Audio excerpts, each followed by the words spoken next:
Hello, everybody. Welcome to the Welsh Republic podcast, episode 141 today. Happy New Year, everyone. I hope you all had a great New Year. And I am here with my guest, my first guest of the year. This is the third time she's been on my show. Please welcome Sarah, the host of DD GeoPolitics. How are you, Sarah? Good. Thank you for having me. Happy New Year and Merry Christmas and Merry Orthodox Christmas. All of the holidays. Yeah, is it Orthodox Christmas? Oh, no, it's not, because it's still 2 days. 3 days for Orthodox Christmas. Yeah. Oh, wow. I didn't actually know that was free, because I remember I saw the episode with you and Aussie Cossack, and he said it was like January the 7th. I never knew they actually celebrated that, on January the 7th. Different calendar. Anyways, how was your New Year's? What did you get up to for Christmas and New Year's? I spent my New Year's with Aussie doing his New Year's show. Christmas, I boycotted Christmas and Hanukkah this year. I didn't boycott it, I just didn't celebrate it. I just, with everything, all of the things goings ons in Gaza and Israel, I just didn't feel like in the very celebratory mood. So, but I did have a fun time with Aussie and Syrian Girl on New Year, or not Syrian Girl, Aussie. Who came on? I don't remember who came on. Oh, Danny. Danny came on with us. Yeah, we spent the evening with Danny and Aussie. That was really fun. And so, yeah, and we have another episode coming up this weekend. So I thought the Bushwalker bit in the it was so funny that like Bushwalker in Ukraine, he went over there and literally like got his. Oh, that was funny. That was a funny moment. Yeah, him and Syrian Girl talking about the bushwalkers and the bushmasters in Ukraine in the winter. Yeah, what pretty. Everything's a mess right now. Apart from that, anything else for New Year's? Did you catch up with family or your dog? Did you go for walks with your dog? My dog is crazy as always. You guys can probably hear her. She's underneath me. And no, I just kind of read and I've been researching and kind of going down rabbit holes and finding myself sort of, I don't know, disenchanted, kind of not disgruntled, kind of like disgusted a little bit with everything that's been going on lately. Like kind of, so we have the Israeli thing, the literal genocide that's happening in Gaza. And then we get, we're all bombarded with everything is anti-Semitism if we sneeze incorrectly. And then we have a document drop of the Epstein file with most of the names unredacted. And it's like and it's all connected, and it's just like it's almost too much. We went years and years and years with our conspiracy theorist friends kind of saying like, you're crazy.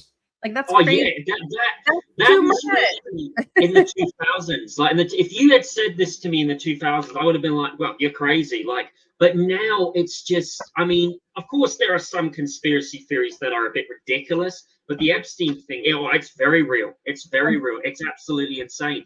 And when I was watching the episode, the video that Syrian Girl did, absolutely fantastic video on Epstein being a Mossad agent, and you look up like the dancing Israelis and all that connection, right. And it's absolutely insane, how much it has. What's your opinion on that? Well, what they're drawing on is this idea that Epstein possibly, and this isn't the first time that this has come up, is that Epstein possibly was involved in 9/11. This is not the first time that this topic has broached conversation. So Syrian Girl's probably one of the best people that I know well versed in this. She has done a ton of research. Miriam, Gen X Girl, is another really great source of information for this. With Syrian Girl more so investigating the Mossad and the Israeli link, and then Miriam doing enormous deep dives on the United States politicians, which I think we're going to talk about tonight. But yeah, the sordid tale of Jeffrey Epstein, it's just the gift that keeps on giving, the virus that keeps on making you sick, I guess. But now we're seeing that it's so much deeper than we even thought. We kind of just thought like, oh, it's the pedophile ring with an island and rich guys, and they go there and do disgusting things. And then whatever. Now we're finding out that like countries, governments are involved. People are being blackmailed. Monica Lewinsky was a huge blackmail operation. Yugoslavia was, Jeffrey Epstein was involved in that. Netanyahu was involved in Yugoslavia and what happens there. And then the same thing happened to Ukraine. And so it's like, we're talking about people that are so powerful and so scared of whatever Jeffrey Epstein has on them that they're willing to change things politically in the world. And that's a terrifying thing to think about. If someone's able to be blackmailed into war or into policy decisions because they were tempted by teenage girls. The whole thing is just disgusting and like really hard to imagine. Like it's strange. It is, when I was reading it, I was really blown away by about the Stephen Hawking thing, and also about like Prince Andrew. And I mean, we all know Prince Andrew, but hearing that about Stephen Hawking, hearing about like other people, and like the fact that they denied it for years is just unbelievable. It's just disgusting, I think that the kind of the car or the block that's knocking the Jenga tower down is Alan Dershowitz, honestly. I mean, this is a person who has been a despicable, I'm probably going to get a visit tomorrow, or a call, but this is a person who's absolutely disgusting. He's always been disgusting. He's always said very disgusting things like the age of consent is outdated. Just weird things. He went after Norm Finkelstein in the 90s and the early aughts. He got him fired from, or he denied his tenure. It was like, it's a whole huge scandal. He has humongous poll at Harvard University. I believe he almost became the president of it at some point. And, this isn't the first dealing. He's had dealings with Jeffrey Epstein throughout his career as a high-profile lawyer. He's always defended him vehemently. And he got him a couple of sweetheart deals when it came to when he was fighting cases. And now we're finding out that he had previously admitted, I think, that he had gone to the island but never took his underwear off. Like, we really need that visual. Now we're finding out from the documents that that he was actually forced onto women on the island or at Jeffrey Epstein's properties, which he denied and then called it anti-Semitism, which was very interesting jump from one to the other. I think he called them radical feminists from the Me Too movement who are anti-Semitic, and then he brought up Hamas, which was really incredible. Just kind of the mental gymnastics we went from, you've been accused of statutory rape / pedophilia, to this is anti-Semitic, to so you condemn the non-existent rapes that Hamas committed on October 7th. It was the most bizarre line of thought that I've ever seen. And this is the person that, this is the lawyer that recently, there was I think it was Haaretz, one of the Israeli newspapers, that was like, is Alan Dershowitz should defend Israel at the ICJ. And it's like, yeah, you guys know he's a pedophile. We've known for 30 years he's a pedophile. And we're still and let's not forget, Israel is a haven for pedophiles. Like, Israel has the most sex, offenders in the world. It is, I mean, obviously you got the United States and Britain too. They've got a big problem, yeah, but it's mind blowing, like how they just keep this up, especially, I was listening to one of your spaces and then said, there was some, I think it was Truth Teller, and he was mentioning how there are some sex offenders who will try to get residency in Israel so they can escape crimes against them in the United States. And it's just unbelievable, Ivy White and all that stuff. Yeah. And there have been sex offenders that have had money that have been propositioned by Israel in the past, or have said, if you come over to Israel, we can make all of this go away, but then you're on the hook for this, that, and the other. So, it's a very deep operation that probably has its tentacles in all kinds of industries, all kinds of different professions, all levels of government. It's literally insane. So if you guys don't follow Miriam. Please follow Miriam. It's a Gen X Girl 1994, I believe. It's either Gen X Girl 94 or Gen X Girl 1994. She does all of these deep dives into the people that are actually on the list.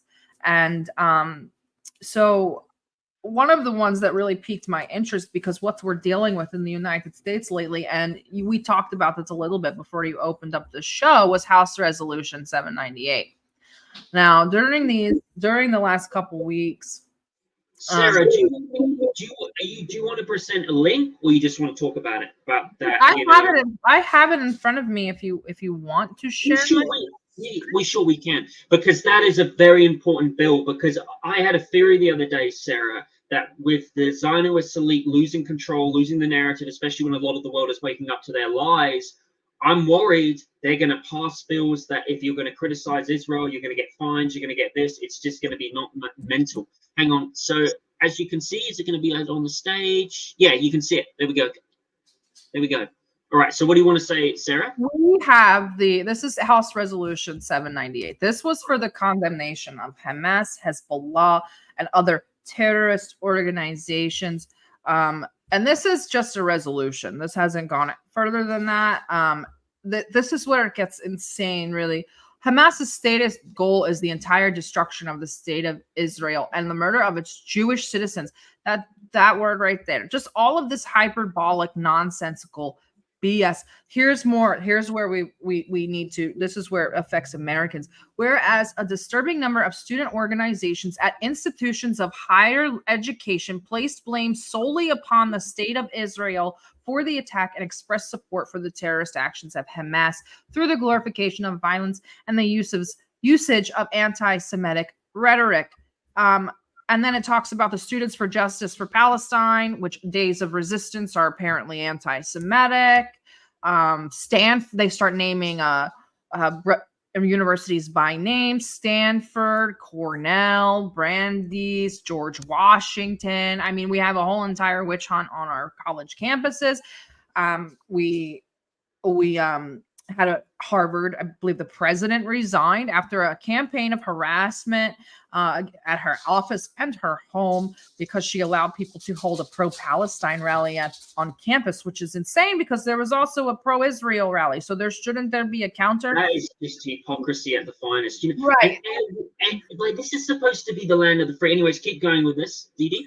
Well, this is where we can tie it all back into everything. So the woman, Claudine Gay, I believe her name is Claudine Gay, was the person who was forced to resign from Harvard University. We find out that one of the people that led the witch hunt, Tom Pritzker and Penny Pritzker, Tom is on the Epstein documents. And he's the one who led the kind of assault on her. And then we have Penny Pritzker, who she was involved in the Biden and the Obama administrations. Like, how deep does this Epstein thing go? Like, that's what I'm saying. Like, everywhere we turn, everything that's happening, we turn around and somebody's linked to this Epstein thing. It's astonishing how deep this goes. So now we have Alan Dershowitz, who has been a spearhead in these weird campus sort of witch hunts over decades. Tom Pritzker, who has helped with the Harvard one, and now we find out they all have connections to Jeffrey Epstein. But what we are preoccupied with are children, literal children and teenagers on campus holding rallies for Palestine, and their refusal to condemn Hamas. And I love just the language of this and how like ridiculous and juvenile our politicians are. They place the blame solely upon the state of Israel. Like, could you be any more dramatic? Like, nobody ever said that. Like, what are they doing? Like, everything is crazy. Like, and why go through and demonize each university? Each university, Stanford, one of our top universities, justifying the actions of Hamas terrorists, calling them freedom fighters. Literally, George Washington was a terrorist. Right? No. He's our freedom fighter. That is very true. He's British. He's a terrorist. So yeah. And I love the quotes here. What Jews were doing to Palestinians. That's why Jews. And can I just say, let's not forget all of the presidents from the 1800s that were committing genocide against the Native Americans in the 1800s. We don't consider that a genocide. That was just, that was a Oh, whoopsie. Sorry. Here's your smallpox blanket. Sorry. Sorry, Sarah, I was a bit confused there. Were you doing a sarcastic? Sorry. But it's just wild to me that now, and they've talked about our Ivy League schools, and they're like, we'll just pull the funding. We'll pull the endowment. Yeah, I know. How much power is involved in this? It's astounding to me. Astounding to me. And it like this, just reading through it, the drama and the language, a disturbing number of student organizations, like anti-Semitic rhetoric, glorification of violence. Like, what is happening?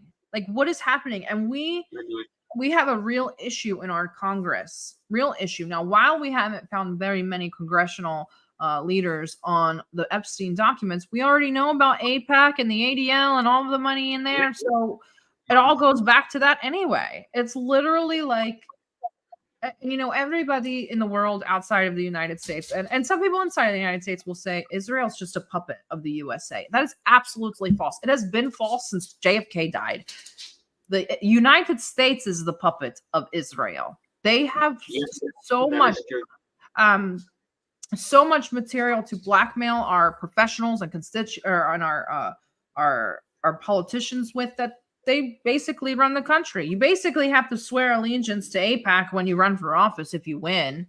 And after that, if you ever want to run and win again, you must toe that line. You have to toe those lines if you ever want to win again. I can remember the Iron Dome vote. We were really counting on our the progressive females in our House of Representatives, to vote against it. And I believe two of them did, Cori Bush and I want to say Ilhan Omar, or maybe it was Rashida Tlaib, like either all three of them or two of them. And AOC refused to vote. She voted present. And we went after her, as a group. And she was like, well, you guys have no idea what would have happened to me if I would have voted against that. In my district, I mean, she's in New York City. She's like, I would have been ran out of the district. Like, and that's a fact of life. And it sucks because, we have these hopefuls, and like even a Bernie Sanders turns out to be a Zionist. And not turns out, but I mean, he's a Zionist. And AOC, who probably wasn't a Zionist before she came into office, was now forced into capitulating to be one. And now I guess maybe she's just one by default. But like, we can't win here. And now let's talk about our presidential election. We don't have one candidate that is not a raging Zionist. What's going to happen? You're going to have Biden, which is probably the most paid Zionist at the moment in office, and you're going to have Trump, who is the most pro-Israel candidate ever out of anyone. I think DeSantis is more pro-Israel than Trump. That's absolutely true. I mean, the most pro-Israeli president, the most pro-Israel president. I think so. And it's really telling that Ivanka and Jared made it a point to go visit all of the whole theme park that Israel has built, so everybody can go look at all of the kibbutzim and all of the places that the IDF came in and destroyed, and everybody can say how sorry they are and how mad they are at Hamas, when it was really just Israeli tanks that blew up the whole place. It's really like it's like a clown world. We're like literally in a clown world. And then like they're touring there. Jerry Seinfeld makes an appearance. It's like Bono pulled up too. It's insane. It's really just crazy. Yeah. So, Sarah, can we just go down to the bottom of the list for a second? The bottom? Sure. Yeah. When it says, the one bit when it says here, the condemns of Hamas and Hezbollah, and how you mentioned that, what is your feeling with, like I said, with Israel losing the narrative war and the world waking up and you're seeing more people turn pro-Palestinian, you're seeing more people protest the state of Israel more than ever. Do you think that with this resolution, House Resolution 789, when it gets past the Senate, do you think that the United States government is going to try and pass a law where they're going to ban anybody protesting Israel and anybody protesting Palestine? Do you think it's going to get to that point? I don't know. The language in this is very purposely broad, I think. Condemn all forms of anti-Semitism. What does that even mean? Like, what is that? What is anti-Semitism? Somebody told me today that watermelon was anti-Semitic. Like, I don't even know what's anti-Semitic. I mean, I know, it was ridiculous. The octopus was anti-Semitic a month ago. What do we don't even know what's anti-Semitic. Parachutes, paragliding is anti-Semitic now. Everything is anti-Semitic. This is like batshit crazy. Like, so when we have broad language like this, it was really funny because a comedian here, a Jewish comedian, Danny, I can't remember his last name, but he did a parody of the ADL. And it was really funny because he's like, I'm the person who tells you what hate speech is. Like, I'm the one who gets to point it out. And it's like, who is deciding what's hate speech? Who is deciding what's anti-Semitism? Who is deciding this? To ensure Jewish faculty, students, and guests can exercise the same free speech rights as are guaranteed to all other faculty, students, and guests without intimidation. What does that mean? What does that mean? It's absolutely ridiculous. It's just control speech. It doesn't help the fact that AIPAC control all the United States. Are they going to wear stars? How am I supposed to know who's a Jew and who isn't? I got to ask, like, what's happening here? Like, even this in and of itself is anti-Semitic. Why are we treating Jews any differently than anybody else? Why are we elevating Jews in a piece of legislation? Like, what is happening here? What is happening on campus that Jewish faculty, students, and guests don't have the same free speech rights as the Gentile class? Like, what are you even trying to say here? What is in between the lines of this? A hostile environment for Jewish students, faculty, and staff. I mean, really, like, we're getting to the point where they're like, I'm afraid to leave the house. And you're like, get a fucking grip. Like, get a grip. Like, this is crazy. And, you know, the more they do that, the more stuff like this is going to happen. The more these powerful people are going to say, you know, we have to cater to this. Urges enforcements of federal civil rights laws to protect Jewish students. What does that mean? What do you mean? Like, what is, and that's where we get to the slippery slope of anti-Semitism, because right now, anything that's being used in a meme, a campaign on Twitter, a discussion is now anti-Semitic. So we're stuck, like I said, the watermelons, the octopus, the paragliders. There were people that got charged with having, like, with terroristic threats for having paraglider like stickers on their clothing, and it's like, where was that? That was in Britain. So, like, you know, and now we have websites and we have people losing their jobs over, like, maybe just having a question, or maybe just, you know, like, maybe saying, like, well, Hamas maybe wasn't so wrong on October 7th. And it's like, oh, there goes your career, there goes your job. You don't know. Like, and you mentioned home of the free, or land of the free, home of the brave, with our free speech. And I tell people this all the time, because yes, we have free speech, but there's nothing stopping from anybody from taking anything away from you for the things that you say privately. You can lose your job, you can lose your family, you can lose things. Things can happen to you. And then people are like, well, you didn't go to prison. And I'm like, well, what's worse? Like, it's all the same. They're taking everything. Let's not forget, the United States is the largest prison facility in the world, and the whole prison thing in the United States is a business. Which ties to Israel. Yeah. Which absolutely they literally are Zionist money in our private prison system. Like, the whole thing. I mean, they train our police officers. They train our correctional officers. They train our SWAT teams. Like, I know. Sarah, you wanted to mention also about the Bill Clinton things. What did you find out about the Bill Clinton hearing?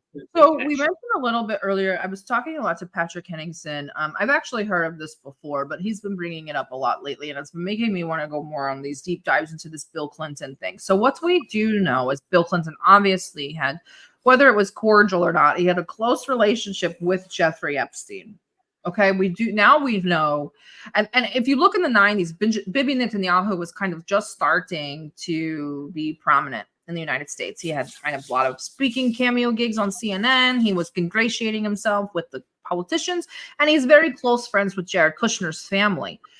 He actually was very, very close with them. Jared Kushner has said multiple times that he grew up with Bibi. I mean, he was very close with Bibi, was close with his parents. He used to stay at their house when he was visiting America. So, and then we find out that Monica Lewinsky herself, that entire thing was just a blackmail operation, right? Yeah. So now we, I think that Patrick suggested that Bibi might have had more information, more like texts, maybe some more like recorded conversations, and sort of blackmailed him that way.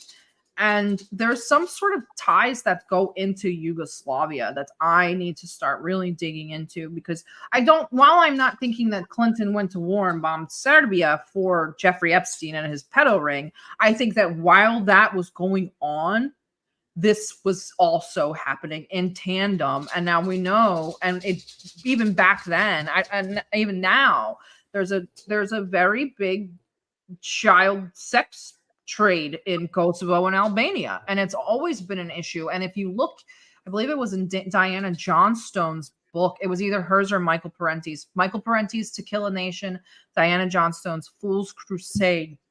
Both are free online, but it was in one of those two where they talk about how older NATO officers used to go to Kosovo, Bosnia, and Albania and buy child brides, and they would just live with them in their little NATO provided homes. And this was kind of an accepted sort of unknown about. And, you know, you have the people in the Balkans who are subjugated because they've been at war for however long, and now they're under the heel of NATO and whatever mafiosos they've decided to put in charge. And literally, like, even to this day, there's an issue with human weapons and sex trafficking in that area of the Balkans. And it's very telling that it was Bill Clinton, and there's statues of Bill Clinton and all kinds of like thank yous to Bill Clinton in Kosovo. And there's still a sex pedophile ring. And then we look into places like Ukraine, that again, Western Ukraine, these like shells of a government that are just hollowed out and are just there for the taking, with biolabs, child sex rings, child pornography, mail order brides, all of that stuff. And then we're finding out, you know, Zelensky said himself, I want to make Ukraine into Israel 2.0. And it's like, you already are. There is a lot of evidence of that, you know, and it makes me wonder that if something happened between China and Taiwan, they would try to do the same thing with Taiwan. They would try to make Taiwan potentially, you know, the Israel of Asia. They would, you know, they would try to do that, you know.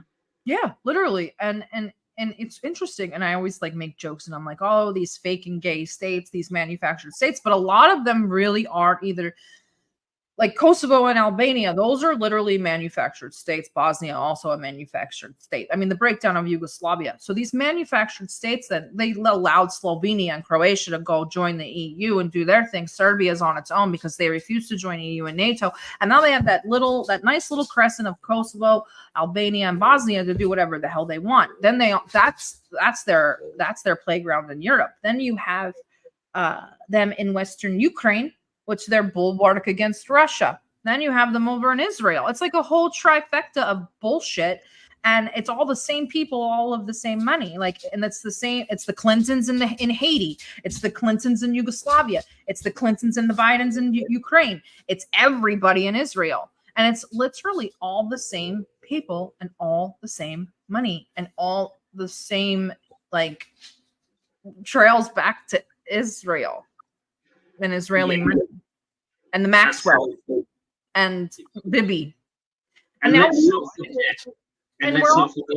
Yeah, go ahead. All of the organ harvesting, where you have innocent Palestinian kids getting taken away from their parents and getting sex trafficked in Ukraine. Yeah, all over the place. Sorry, say it again. We have the. They're literally just experimental populations, right? We have the Palestinians who have been skin harvesting, organ harvesting, whatever and whatnots, and whatever goes on in those prisons. I don't even want to discuss it because it's horrible. And then you have Ukraine, organ harvesting, biolabs, where they've talked about possibly making weapons that are specific to Slavs or Asians. It's like, it's all just experimental white supremacist, the Zionist supremacist nonsense. It's subjugating Slavic people, Asians, and Arabs. If you think about it, Zionism is just like Nazism. It's like Nazism, Satanism. It's evil. It's a pure evil ideology. It's like, you know, what the KKK believe in. It's disgusting. I think it's appropriate to compare it to with Nazism or fascism, because we have to get away from this notion that Zionism is a religion. Zionism is a political ideology born of anti-Semitism in Britain. Like, it's just it's an imperialistic political ideology. There's really nothing else there is to it. What is religious about Zionism? The fact that you invoke religious texts to uphold your imperialist claims in the Levant? That's not going to fly. That's the same as the Nazis using their occult pagan stuff to talk about Valhalla. Like, this is not going to hold water. Like, that's craziness. And that's what they've done successfully, as they've completely meshed the two together. And you don't really know where Zionism ends and Judaism begins. And that's why we're stuck in the United States talking about everything being anti-Semitic. If you're against Israel, you're anti-Semitic. Well, no, I'm anti-Zionist. That is anti-Semitism. And you're like, wait, what? Why? And that's what that's their ultimate goal, is to make sure that there's no distinction between the Zionists and Jews. They're all one and the same, right? This 95% or 90% of Jews are Zionists. I really want to see the polls on that. And it's just most of them are Christian. They want people, outsiders, to conflate the two, Zionists and Jews, because they want Jews to feel unsafe out in the diaspora. They want Jews to go back to Israel. Israel also has a population problem and a birth rate problem. If you notice, Palestinians reproduce at alarming rates. They reproduce like Irish Catholics. They have so many kids. And there have been instances where Israel was like, we're going to be outnumbered. That's one of the reasons why Palestinians can't get the right to vote or get a state, because they'll outnumber the Israelis tremendously. Same thing with the Ethiopians. Why do you think they started sterilizing Ethiopians? Because they were afraid that they would outnumber them demographically. And you can't call yourself a democracy if you're not allowing majority rule. So that's Israel's kind of hold on, or like stronghold. We're the only democracy in the Middle East, but the Jews are the majority. So that's by design. So the Zionists want the Jews to come home to Israel to pump up that demographic and make sure that the majority stays safe. So there's a lot of facets of this, a lot of things going on, and that's one of their penultimate goals, is to conflate the two, because going back to Israel solves their demographics issue. Sorry about that, DD. I was trying to pull something up for you, but I know what you mean. I know what you mean. I just think it's unbelievable. And it also goes back to, how you're talking about biolabs against Slavs and stuff. It also goes back to China, because many people actually don't think that COVID came from China. Many people think that because China was becoming so economically successful in 2000, especially, when they liberated, extreme poverty in 2020, sorry, not 2000. A lot of people, say that the coronavirus basically actually started in the United States. And originally, you look at the cases like going back to Italy and stuff like that. And you've got the Fort Lab Delta or something, that biolab. And there's a theory that basically, a lot of people, are pretty much, saying that the COVID pandemic was pretty much started to go after China, but even though China fought against it, was pretty much started to go, the United States wanted to use that as a weapon against China to prevent them from becoming economically successful, just like how they did in 2019 to pretty much, do the Hong Kong protest, which felt like, just like how they did. It's pretty much, everything same. The United States with all the biolabs in the world, everybody was saying, oh, China started it, but hang on a minute, look at all the biolabs around the world, in the United States, look at the biolabs, that they have in Africa. Many people say that the biolabs, in Africa, many people think that the Ebola crisis actually started, near a biolab in Africa. And then, and you look at China, especially, how, like you mentioned, how they're building weapons to go after Asians and Slavs.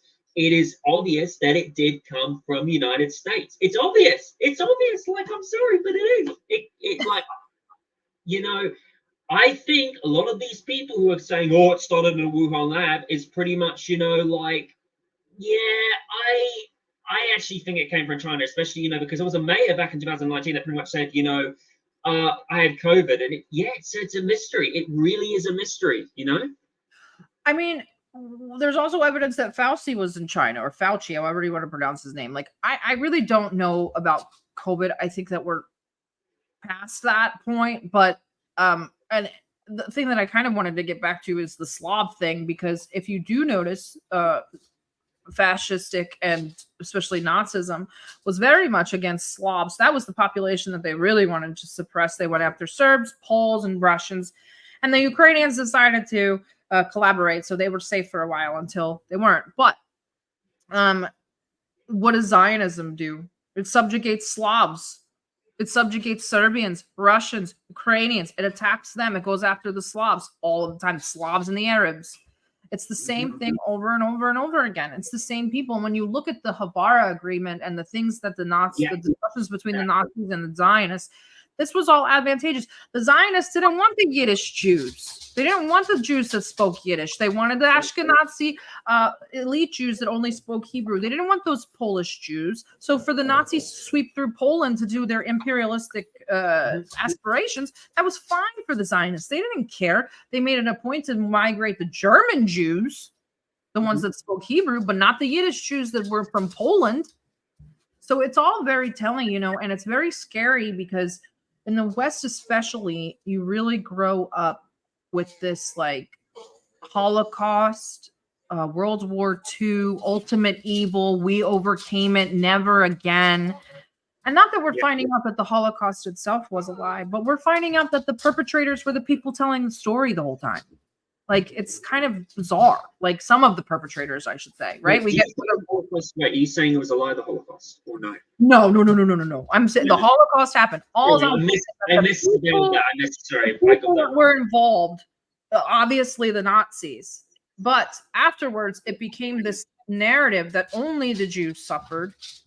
And we wrote the Russians out of it. They didn't suffer at all. They're just like a blip on the radar. Nobody talks about the Serbs. Nobody talks about the Poles. Nobody talks about what happened in Ukraine. It's or in Lithuania or Estonia, the countries that suffered a lot of, nothing. Kills for the Jews. Especially black people in Nazi Germany. You know how many gay people were killed? It's absolutely ridiculous. It's absolutely insane.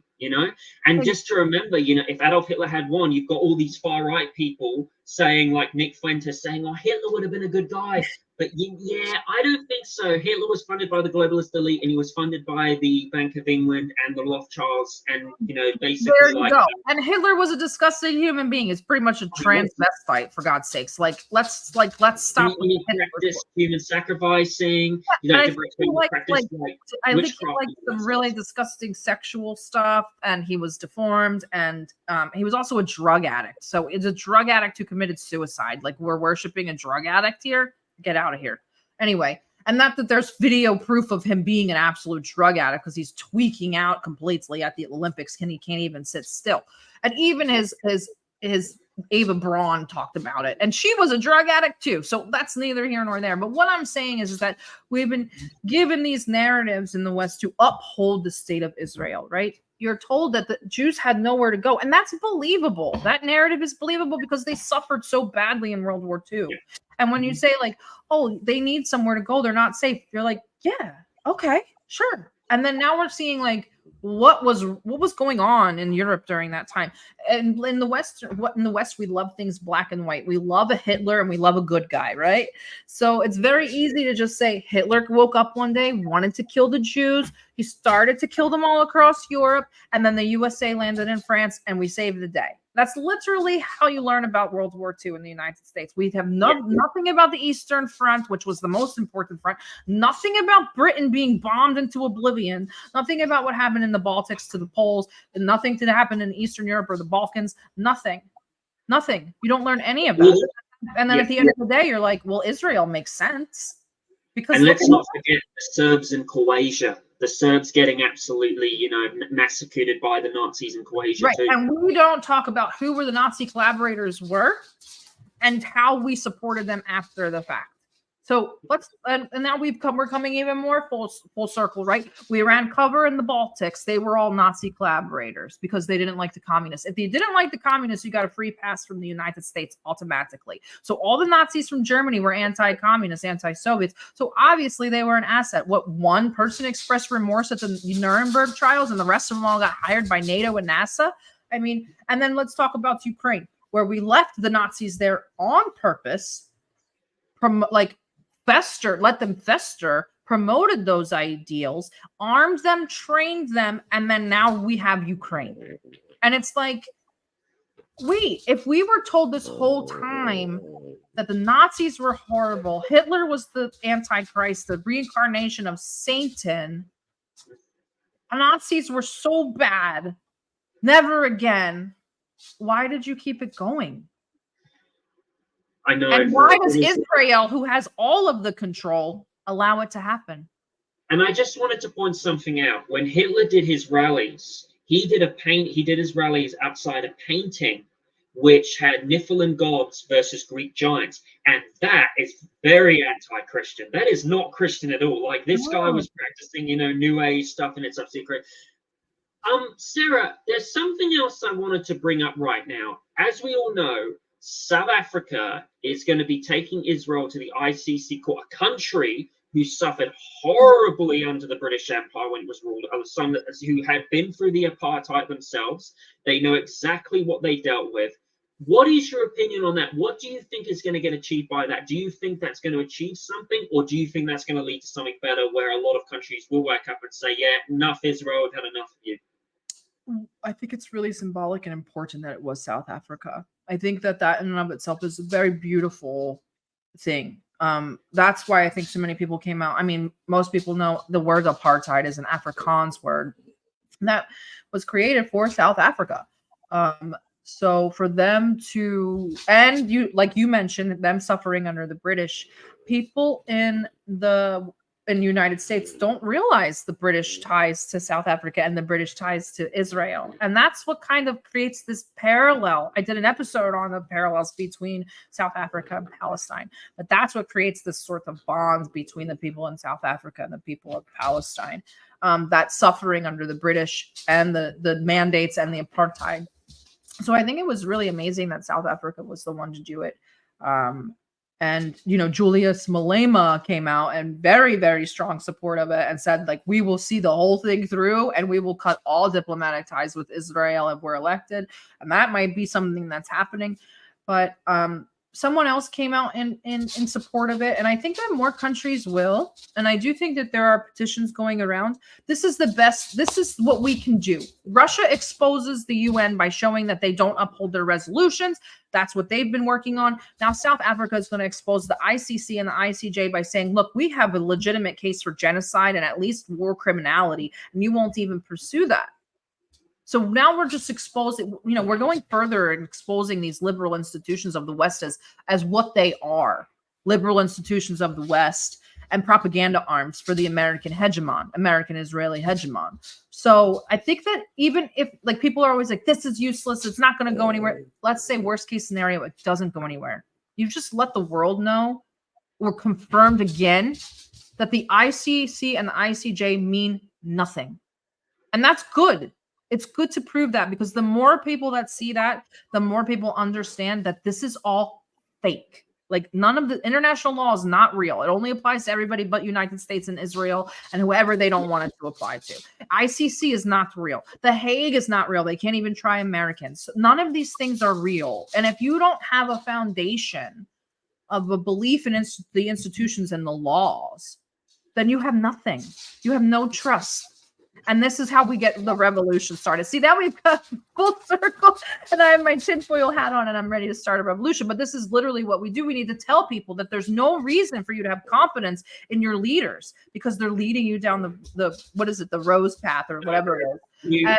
Nothing is going to get. I'm so thankful for China and Russia and even Assad, because Iran, Serbia, also, Cuba, Venezuela, also those countries, too. They have been, unfortunately, the European countries are controlled by the free globalist kingdoms, the District of Columbia, the Greater Bank of England, and the Vatican, the spiritual capital, which, as we all know, the reason why the State of Israel exists. Because they want to bring in the New World Order. That's where it all comes down to. I don't, and that's another, the EU, I don't know what will happen. I mean, they've been completely dismantled by the United States. And now they're blaming Russia. Today, I read an article yesterday that said, like, Russia's responsible for Brexit. And I was like, I wouldn't say, Sarah, they're dismantled, because you got to remember, the United States hasn't been a constitutional republic since 1913. You can argue that in 1871, when you had the District of Columbia Act, which happened, which overthrew the Constitution and formed the illegal occupation about the thing. But 1913 is the thing where it fell, because in 1913, the Federal Reserve, Zionist banking elite took over the United States financial system. And because of stuff like the CIA, the FBI going into the wars, military-industrial complex, that was the thing that made the United States. So 100 years, the United States has been a corporation of the globalist elite. But from 76 to 1913, it was a true constitutional republic. But it hasn't been a true constitutional republic since 1913, which is and it's like Britain. Britain is just the same. So yeah, it's like New Zealand and Australia. Here in New Zealand, God, I really wish we would get out of the monarchy. As a Welshman, I would love Wales to be free from the monarchy. I know.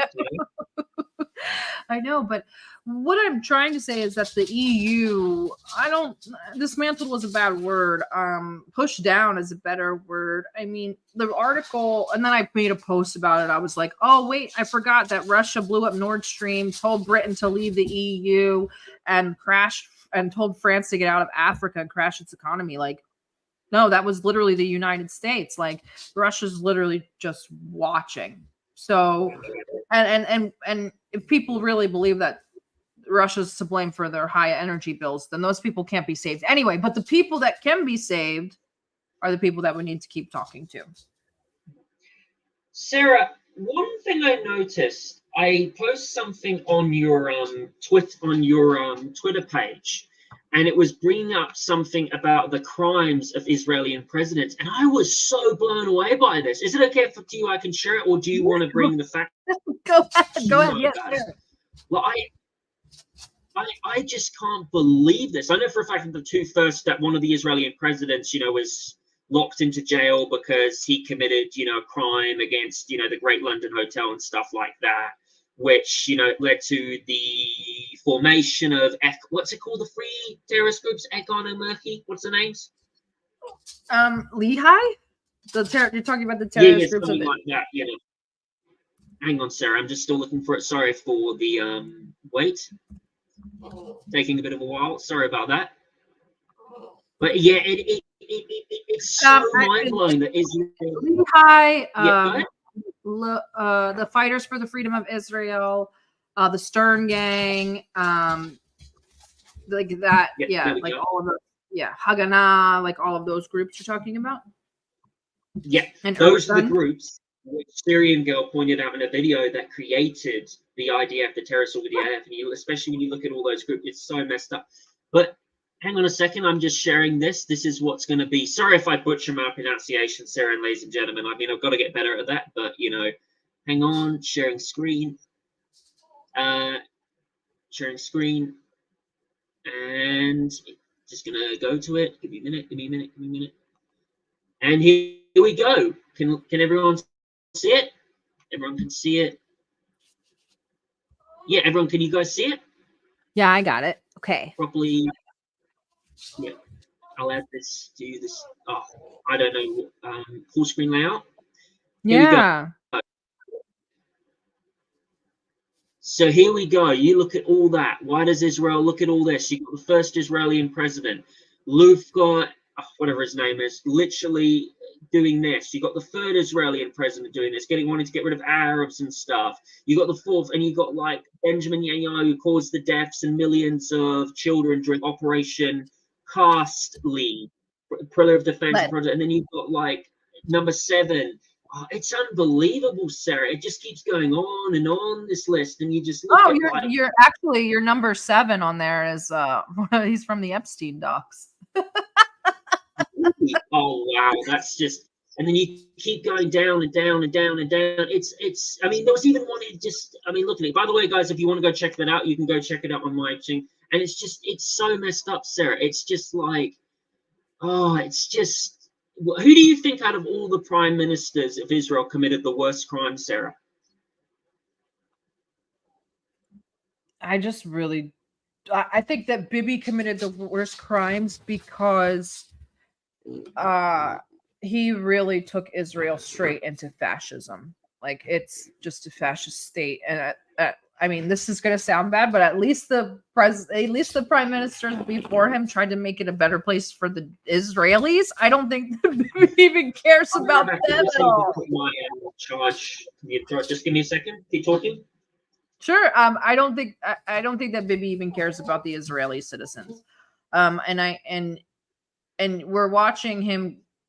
His government's kind of falling apart, and he's kind of just grasping at straws.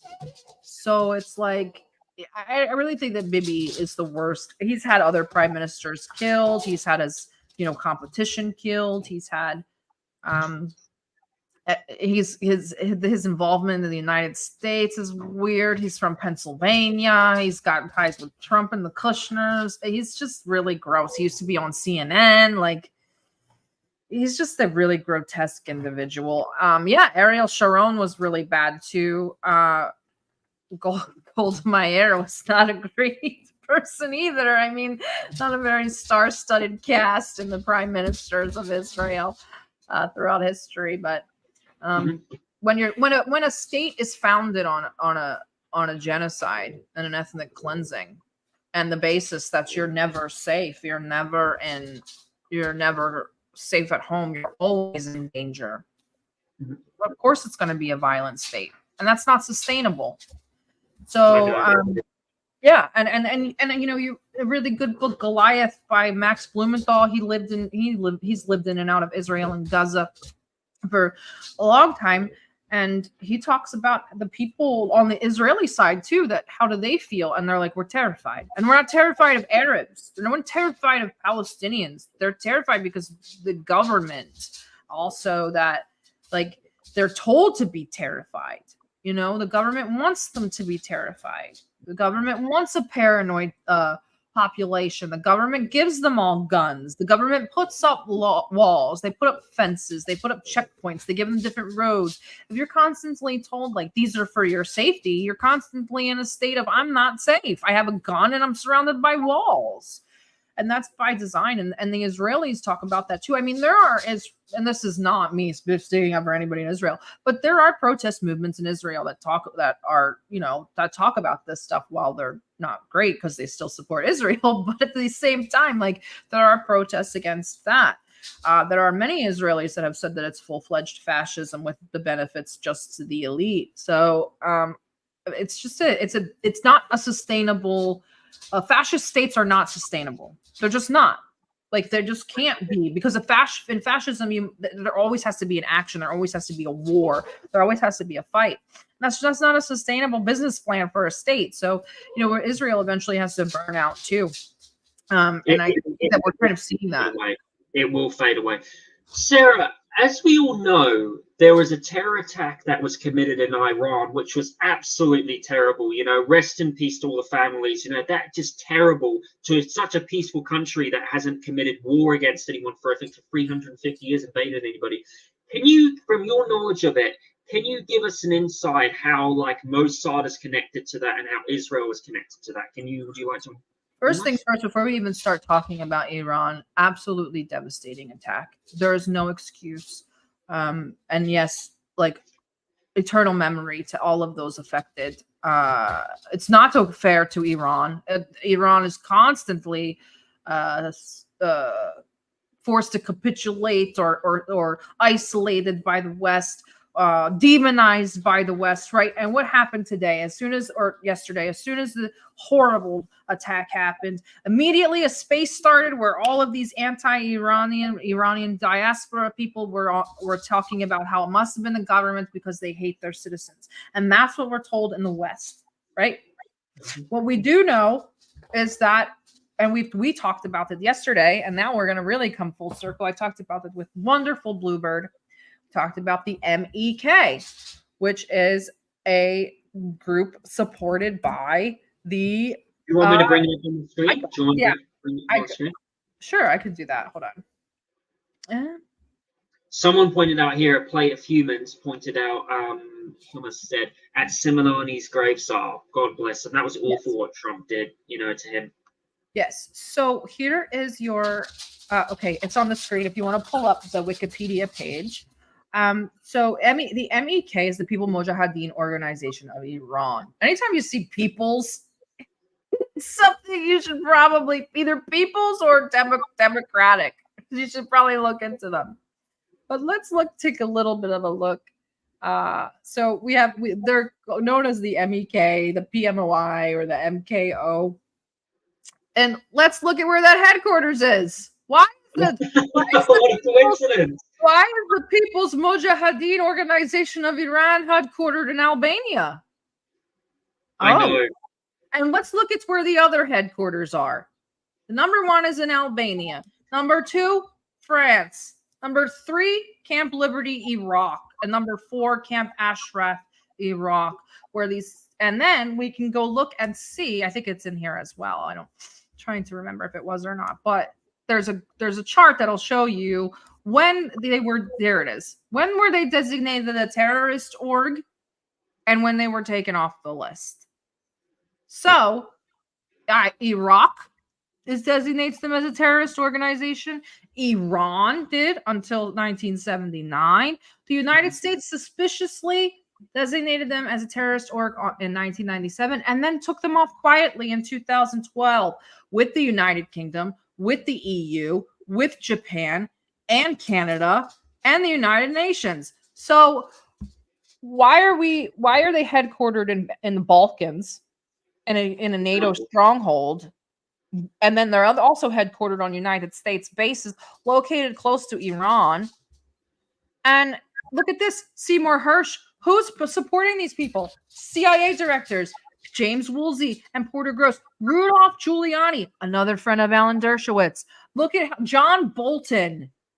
Like, what? Like, these are the people that are involved in this. And then they want me to believe that ISIS did it. Okay, let's say ISIS did it, and I'll give you the benefit of the doubt. You guys created ISIS too. ISIS is just another arm of Mossad, Israel, and the United States. So, I mean, we're past that now. They tried to say, "Oh, ISIS came and took credit for the attack." Okay, and then what did Lindsey Graham say immediately? We need to go back and we need to go into Iran if ISIS is in there.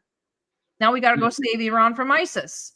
It's batshit crazy. Like, there are all kinds of Western armed terrorist orgs all over the place. Kurdistan, the MEK we just talked about. ISIS is still in there. There's all kinds of crap going on with Western weapons funneling through Albania, Turkey, and all kinds of places. And now we're told to believe that either Iran did it or the ISIS, without any prompting from anybody, went and attacked Iran, of all places.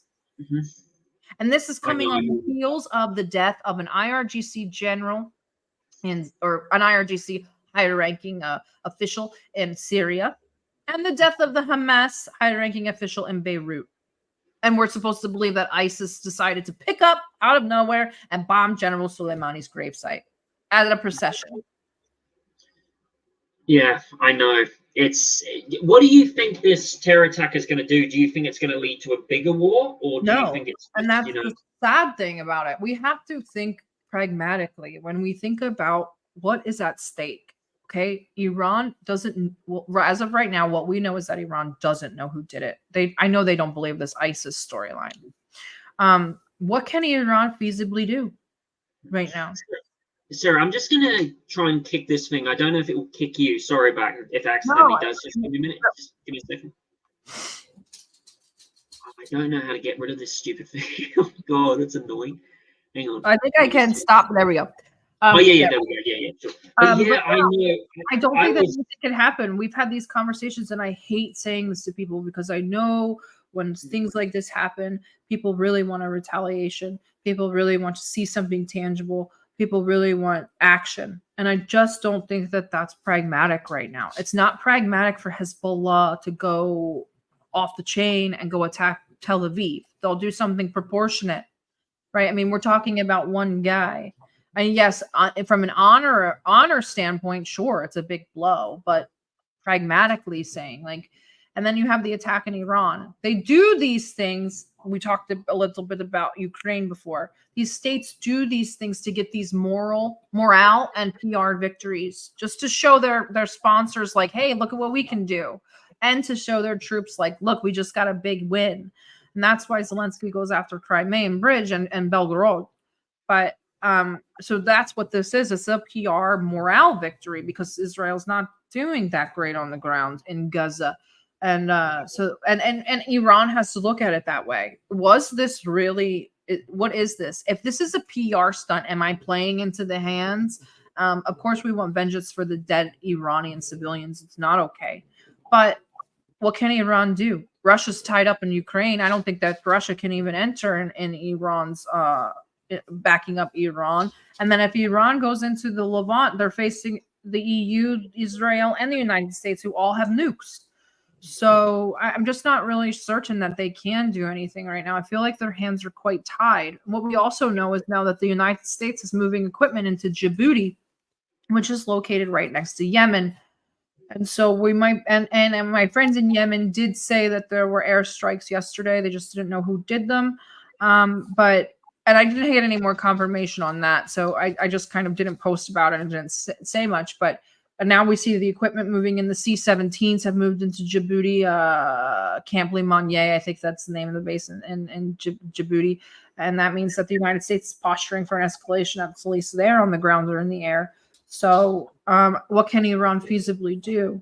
Unless, and then you have Saudi, who's a Western friend right there. So what can Iran really do? I mean, it's a very scary situation, and this is a powder keg that really could erupt. This isn't Russia, Ukraine. This is playing with like World War III.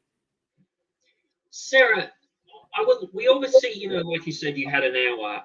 I was thinking, here's a question for you. So obviously it's the new year. What is your top 5 predictions? I mean, if you want, you can just make them up for fun. I can make them up. Can they be like fantasy predictions? Can they be like this will probably never happen, but this is what I want to happen? Let's mix it up. Let's say two of them can be realistic and 3 of them can be fantasy. Okay. So I think Putin will win re-election. I'm certain of that. Putin will win re-election. There will be a large Russian spring offensive, a large push towards the west. I'm confident in that. Syria will be asked to join BRICS. That probably won't happen. That's one of my hopefuls. Israel will collapse. That probably won't happen this year. We probably have more time. It will collapse, but probably not this year.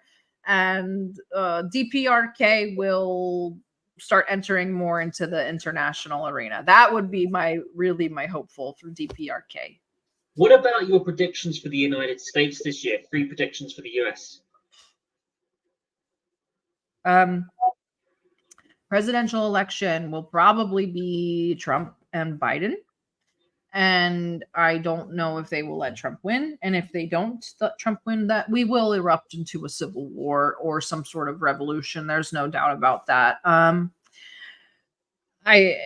I don't really know what's going to happen with the United States. We're very much in flux. We're also grasping at straws. They're talking about COVID here and there, maybe another viral infection. And then we're talking about an election and what ballots we can rip Trump off of and what ballots the Republicans will rip Biden off of in retaliation for that. And DeSantis being in love with Israel. And it's really messy here. We've really just become the United States of Israel in the last 2.5 months. Everything is Israel. Every government thing is Israel. Every resolution is about Israel. It's exhausting. So I think we'll probably focus on Israel for the rest of the year. We have four or five braving Zionist candidates that Israel can't lose this election in the United States. The deck is stacked in their favor. So I think that the United States has really, really dark times ahead of it. And I don't think that the population is even close to ready for this. They have no idea what's coming.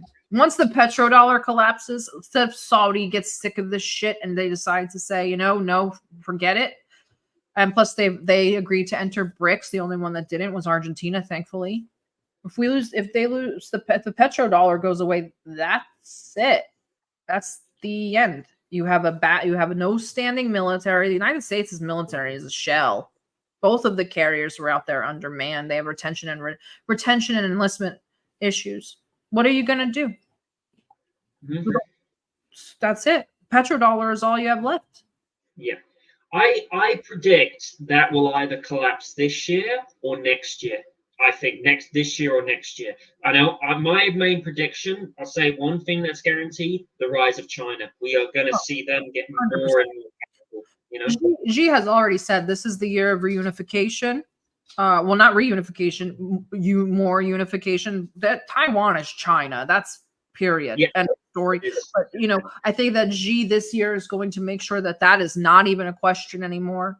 Taiwan is having elections this year. I believe they're slated. They're poised to elect a more pro-China government. South Korea has a strong pro-China opposition happening. You're right. The rise of China is upon us, very much so. And with the rise of China, that means the rise of Russia. That means the rise of DPRK, but that also means issues with India. So this is all kind of in flux in the East, and then with the West falling, the East rises, but we also have some loose ends to tie up as well. Well, I just want to say it was a pleasure having you again, Sarah. It was absolutely fantastic. Where can people find you, Sarah? I think there's a space open right now. I think my co-hosts are like in the chat here, but go back to the space and co-host it, please, Sammy. You can find us on Twitter. All of our affiliates are there too. Make sure you guys follow them, support them, and boost them. It's really important to me that you guys help the affiliates with the smaller accounts.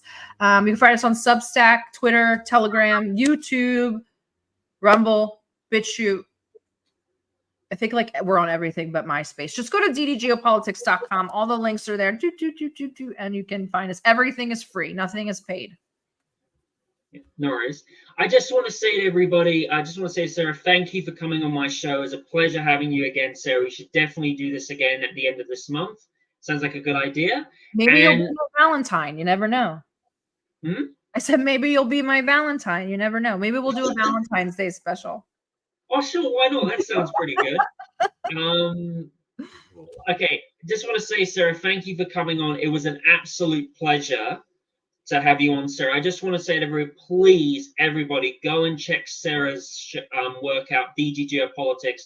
Absolutely fantastic, absolutely unbiased. Look, even if you're someone who disagrees with Sarah politically, respectfully, still go check out her work. Even if someone disagrees with her, you'll have a great time listening to her show. It's fantastic. It's awesome. She brings on like some of the best guests, you'll ever ask for. And also the other people on DD GeoPolitics, absolutely fantastic. So yeah, I just want to say to everybody, thank you for joining the Welsh Republic podcast 100. Sorry, I was just going to say to everybody, please go check Sarah's workout. Make sure to follow her on Twitter. Give her the like and subscribe she deserves. Go check her workout. And yeah, and also free Palestine, from the river to the sea. Palestine will be free. And I just want to say to everybody, thank you for joining the Welsh Republic podcast, episode 141. Remember to like and subscribe this video. Take care, everybody. Have a nice day. Happy New Year. Merry Christmas. Bye.